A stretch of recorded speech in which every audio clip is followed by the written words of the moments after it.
शब्द शब्द में अंतर है, शब्द शब्द में भाव, एक शब्द चोट भरे, एक शब्द करे घाव।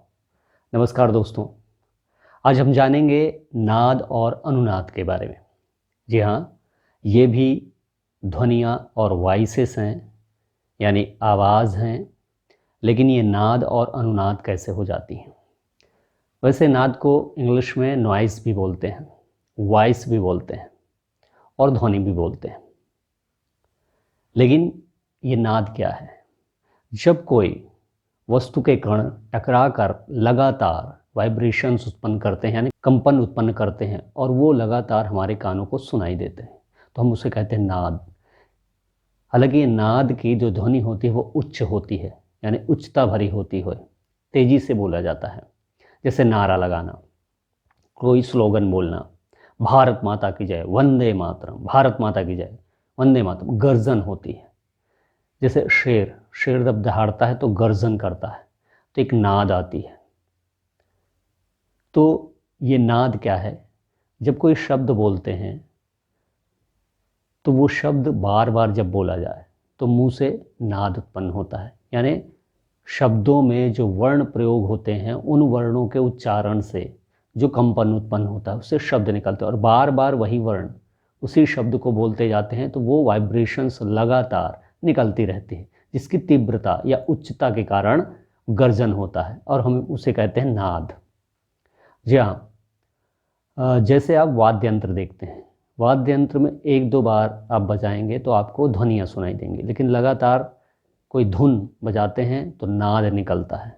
मृदंग हो गया, तबला हो गया, ढोलक हो गया, इस तरह के जो वाद्य यंत्र होते हैं उनसे नाद निकलती है। अनुनाद, अनुनाद रेजोनेंस।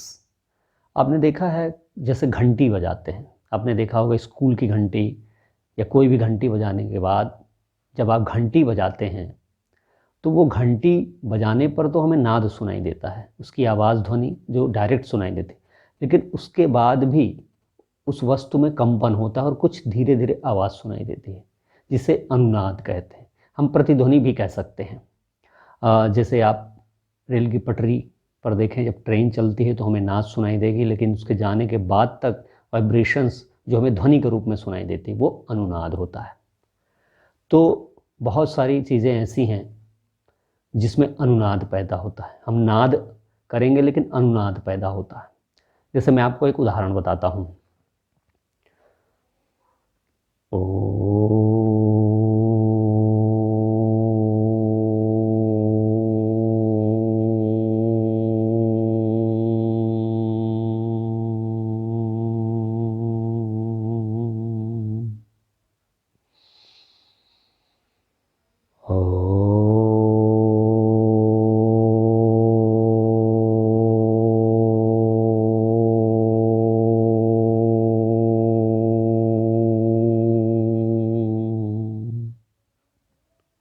देखिए, ओम का उच्चारण आपने पढ़ा है, ओम एक प्लुत स्वर है। ओम के बीच में एस लगा देते हैं या 3 का निशान लगा देते हैं, तो इससे क्या होता है, ओम को लंबे उच्चारण में कहना है।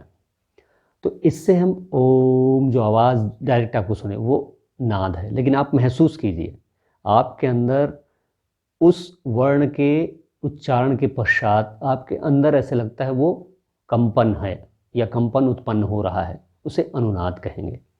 और इसको इसलिए मैंने उदाहरण दिया कि आप जब ओम का उच्चारण करें, जब आप कभी सुबह शाम ओम का उच्चारण करें तो आपको इसी तरह से उच्चारण करना है कि आप नाद कर रहे हैं, लेकिन आपके अंदर उसकी वाइब्रेशन उत्पन्न हो, यानी अनुनाद उत्पन्न हो।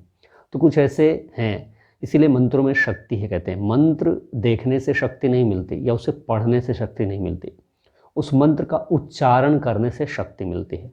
और उच्चारण में 2 ही चीज़ें हैं, उनकी ध्वनियाँ और उसकी आवाज़ें, यानी नाद और अनुनाद। जब उसको सही उच्चारण करेंगे तो नाद उत्पन्न होगा, और नाद सही होगा तो आपके अंदर एक अनुनाद रेजोनेंस पैदा होगा, और यही रेजोनेंस ही शक्ति है। आपके जो चक्र हैं, आपके जो 7 चक्र हैं शरीर के अंदर, वो जागृत करेगा। इसीलिए अनुनाद की बात की जाती है।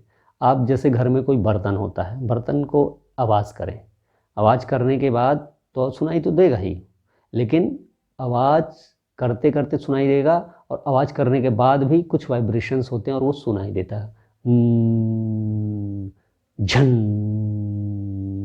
एक धुन सुनाई देती, ये अनुनाद है। तो ये मैं बात इसलिए कर रहा हूँ कि हिंदी भाषा के वर्णों के उच्चारण में आपको नाद और अनुनाद का भी ध्यान रखना है। बहुत सारे शब्द या उच्चारण ऐसे आएंगे जिसमें नाद के साथ साथ अनुनाद भी उत्पन्न होगा।